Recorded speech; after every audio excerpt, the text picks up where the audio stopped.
باقيله بطعم كلش طيب وطريقة سهلة. حمست البصل بزيت وبعدها خليت إشبند وحمسته تقريبا دقيقة، وبعدها الباقيله المفلسة حمستها هم لدقيقة واحدة.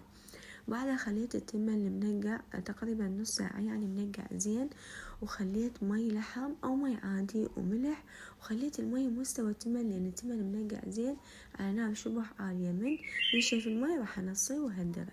سويت وياه تشريب أبيض. خليت لحم حمسته حمسة زينة ويا شوية بصل، وخليت عليه فلفل أسود من طيبات كربلاء تنطي طعم كلش طيب. أكيد الفلفل الأسود ويوخر زفرة اللحم. خليت مي حار وعفته إلى أن اللحم يستوي تماما. طبعا هذا التشريب بس إضافة البهارات هي الفلفل الأسود والنومي بصرة. بعد ما استوى التشريب تماما خليت ملح وخليت بصل مفروم على مود ينطي شكل حلو بالنهاية، ونومي بصرة إلى أن استوى البصل تماما.